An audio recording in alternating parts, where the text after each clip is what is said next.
Colapinto tuvo un duro gran premio en Austria. Tras que el coche es el más lento de la parrilla, las estrategias fueron pésimas, las paradas en boxes deplorables, y para rematar Tsunoda se lo llevó puesto, y lo peor es que pareció casi intencional. Pero lo más asombroso es que a pesar de todo esto en contra, Colapinto pudo reposicionarse. Es tremenda la muñeca de este pibe para enderezar y seguir después de girar 360 grados. Pero no queda discusión lo que pasó. Todos confirmaron que lo que hizo el japonés fue una locura y desde Alpine esperaron una sanción inmediata hacia él. Porque pensémoslo un momento, ¿era necesario que Tsunoda haga esto? Chocar a Colapinto que prácticamente le está peleando la posición con una bici. Y esto fue tan grave que en la cuenta de Yukit en Instagram tuvieron que cerrar los comentarios para evitar comentarios de odio porque todos lo notamos. No pareció haber sido un accidente. Y ahora la pregunta es inevitable. ¿Hasta cuándo va a durar esta impunidad en la Fórmula 1? Porque una cosa es correr al límite, y otra muy distinta es que nadie se haga cargo cuando un piloto joven es perjudicado. Lo de Austria dejó una sensación amarga, no solo por lo que se vio en pista, sino por la pasividad de quienes deberían proteger a los talentos emergentes. A Franco no lo cuidan, no lo respaldan como corresponde. Y eso, en un deporte donde cada décima cuenta, es gravísimo. La sensación que queda es que si esto le pasaba a un campeón del mundo, si en lugar de Colapinto la víctima era alguien con más peso político, el castigo hubiese sido inmediato. Pero como es argentino, como es novato, como no tiene un apellido europeo de esos que pesan en los pasillos, se lo deja pasar.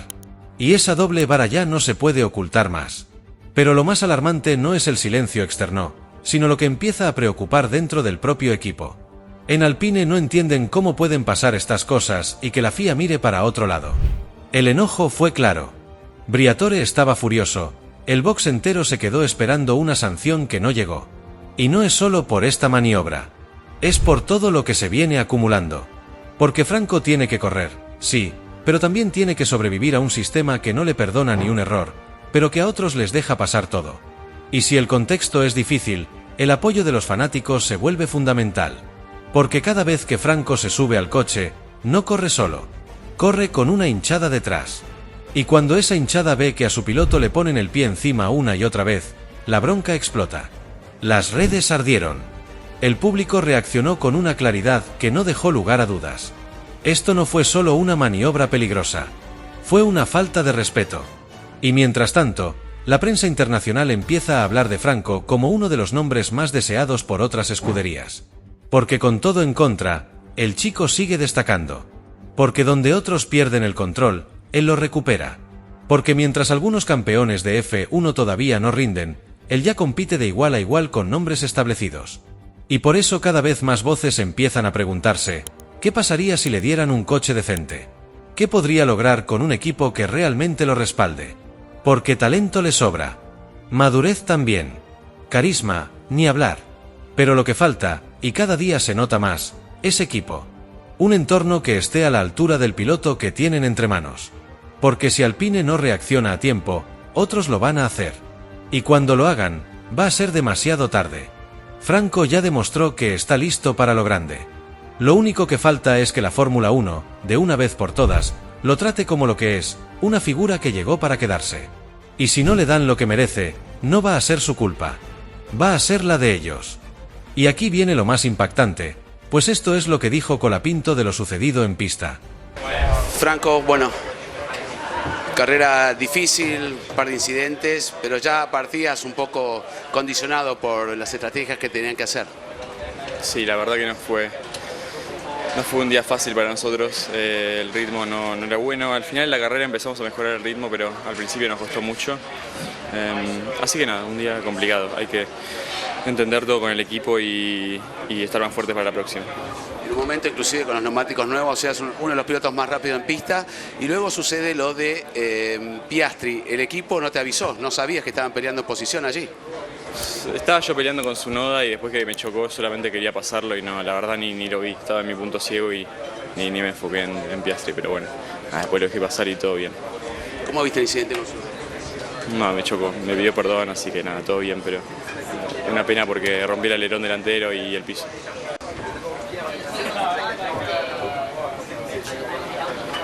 Sí, se dañó el alerón delantero, el piso, así que nada, una lástima porque veníamos mejorando en ritmo en la carrera, acercándome a Pierre y nada, una pena. Me hizo perder mucho con las gomas y con los daños, así que una pena. Fue una carrera dura como equipo, así que hay que trabajar y volver más fuerte.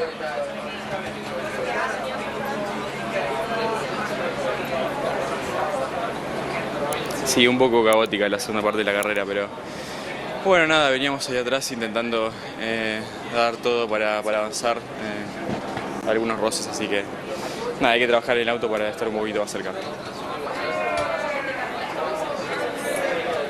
Sí, vamos a resetear y mejorar. Franco Colapinto no se equivocó. El trompo, la sanción, las paradas lentas, el coche sin ritmo, nada de eso lo define a él.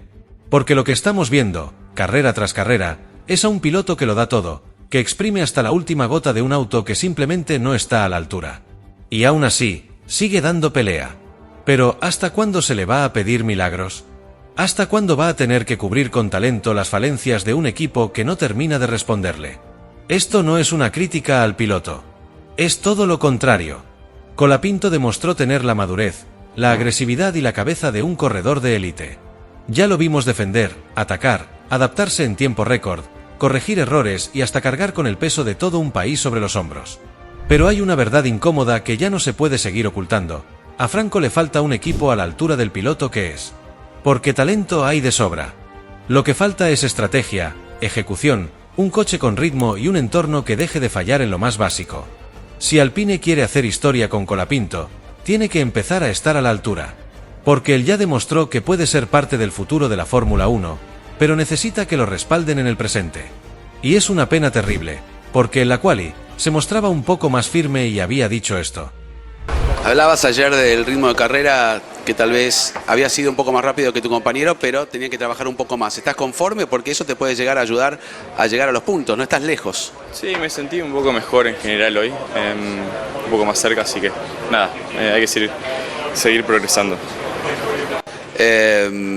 Estabas mejorando un poco el tiempo también, pero allí unos pequeñitos errores.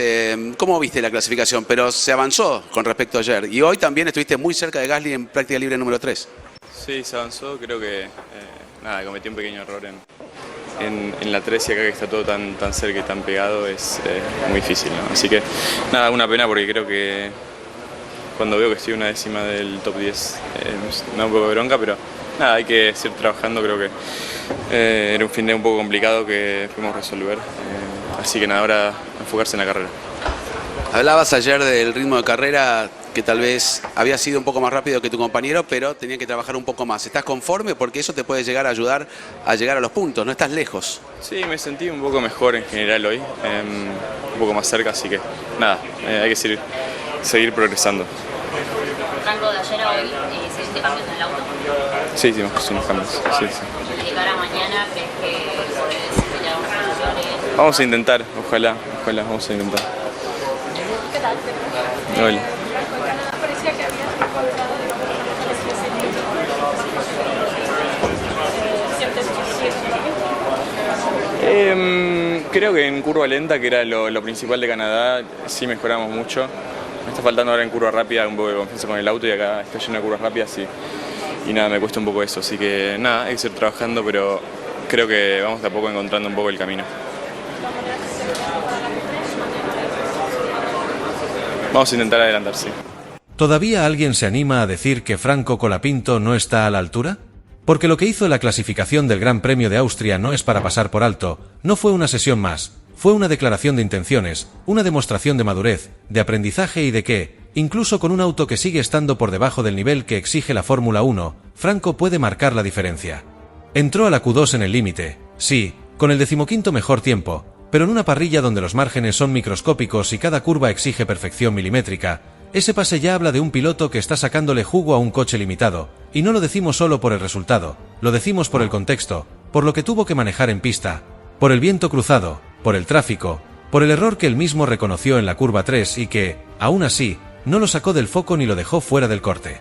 Ese tipo de mentalidad, esa capacidad para adaptarse en tiempo real, no es común, no es la de un debutante cualquiera, es la de alguien que está entendiendo la F1 a una velocidad que asusta, alguien que no se queda en la crítica ni en la excusa, sino que vuelve al box, revisa datos, habla con los ingenieros y vuelve a salir con más precisión, más hambre, más claridad.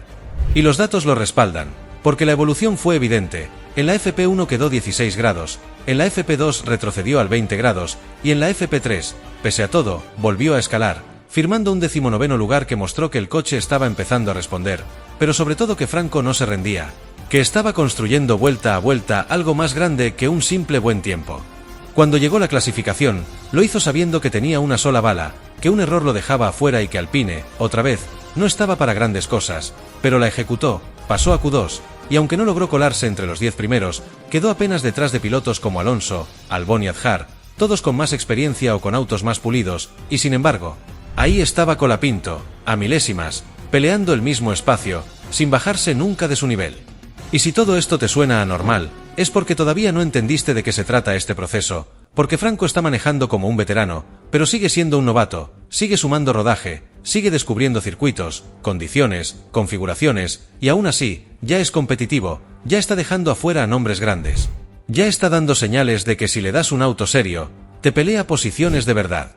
Y ojo, no lo decimos nosotros, lo dice el propio Colapinto, que en la entrevista post-clasificación no se refugió en excusas, sino que fue directo al grano, habló del viento, de lo complicado que fue encontrar confianza en las curvas rápidas, pero también de las mejoras que encontraron, de lo fuerte que se siente el coche cuando todo se alinea, y de lo cerca que está de encontrar ese clic que lo dispare aún más arriba. Este sábado no fue una decepción, fue una advertencia, porque si con todo en contra puede quedar en el top 14, entonces hay que empezar a hacerse una pregunta muy seria. ¿Qué va a pasar cuando tenga un monoplaza competitivo, una estrategia sólida y una estructura que lo respalde con decisión? Porque esto no es casualidad, no es una buena racha, es trabajo real, es talento que se está puliendo delante de nuestros ojos y que, paso a paso, está empezando a convertirse en una amenaza para los que subestimaron lo que puede hacer un argentino sin sponsors millonarios, sin apellido pesado, pero con la cabeza en su lugar y las manos bien firmes en el volante. Franco Colapinto ya no está probando suerte, está compitiendo, está aprendiendo más rápido que nadie y está demostrando que el puesto 14 no siempre cuenta la historia completa, porque en este deporte no se trata solo de cronómetros, también se trata de narrativa, de evolución, de presencia, y hoy, en Austria, Franco volvió a escribir un capítulo más en su camino hacia lo más alto. Y lo mejor de todo, es que esto recién empieza. Y lo más importante, Franco Colapinto es una verdadera locura en la Fórmula 1. Y lo que está generando no tiene precedentes, porque no solo está sorprendiendo dentro de la pista, está revolucionando todo fuera de ella. Desde que llegó, cambió el ambiente, cambió la energía, cambió a Alpine. ¿Sabes cómo lo sabemos? Porque Alpine acaba de confirmar que sus ventas están por las nubes. Y no es casualidad, todo empezó cuando Franco debutó. Desde ese momento, las gorras, los buzos, los productos oficiales del equipo se agotan en minutos. Es el efecto Colapinto, un impacto tan fuerte que hasta la misma escudería francesa tuvo que reconocerlo públicamente. Pero esto va más allá de la moda, es identidad, es historia, porque después de más de 20 años, Argentina volvió a tener un piloto en la Fórmula 1. Y no uno cualquiera, uno que se lo ganó. Porque Franco no compró su lugar, lo peleó con sangre, con hambre, con trabajo. Mientras otros pilotos crecían entre lujos, Franco se rompía el lomo en una fábrica en España, con apenas 16 años, para seguir compitiendo. No tenía sponsors millonarios, ni un apellido famoso. Lo único que tenía era su talento. Y eso le bastó para llegar a lo más alto del automovilismo. ¿Y qué hicimos nosotros? ¿Le dimos apoyo, reconocimiento, orgullo? No. Parte de la prensa argentina salió a inventar que lo iban a echar, que ya estaba reemplazado, que era un inflado o que lo iba a correr Palou o Pulcini. Como si cualquiera pudiera ponerse ese casco y hacer lo que hace Franco. Y cuando llega el domingo, y hace una carrera brillante como la de Canadá, hay quienes todavía dicen no fue para tanto. ¿No fue para tanto? ¿En serio? Clasificó con un auto limitado. Largó 10º. Se metió 8º en la primera vuelta. Y aún con una parada en boxes desastrosa, con un coche lento y sin estrategia que lo respalde, terminó 13. Y no lo hizo en silencio. Le volvió a ganar a Gasly. Un campeón, un ganador de carreras. Superado por un pibe que recién empieza. Y la Fórmula 1 lo notó. Colapinto entró al top 10 del Power Ranking oficial, con solo 4 carreras en su haber. Mientras otros con años de experiencia no figuraron. Eso es lo que genera Franco. respeto, reconocimiento, impacto. Antes de seguir viendo, si les está gustando el vídeo, les recuerdo que pueden suscribirse, darle like y activar la campanita. Muchas gracias. Y no solo en los números o en las carreras. Lo invitan a las presentaciones oficiales. Brad Pitt lo saluda en la alfombra roja. Ya está en el videojuego oficial. ¿De verdad pensás que un piloto que está por ser reemplazado vive todo eso? No. Eso lo vive alguien que ya forma parte del sistema, que ya es una figura, que ya dejó de ser una promesa para convertirse en una realidad. Por eso, basta de criticarlo. Basta de subestimarlo. Basta de esa manía argentina de pegarle al que está creciendo. Colapinto no es solo un piloto, es un símbolo. Y lo mínimo que merece es que lo cuidemos. Porque si no lo hacemos nosotros, otros países lo van a hacer. Y si en tan solo 4 carreras logró esto, imagínate lo que puede hacer con un coche competitivo. Porque si Franco estuviera en Mercedes y no en este Alpine limitado, estaríamos hablando de podios. De batallas contra Verstappen. De historia. Pero él no se queja. Trabaja. Mejora. Aprende. Y sigue creciendo.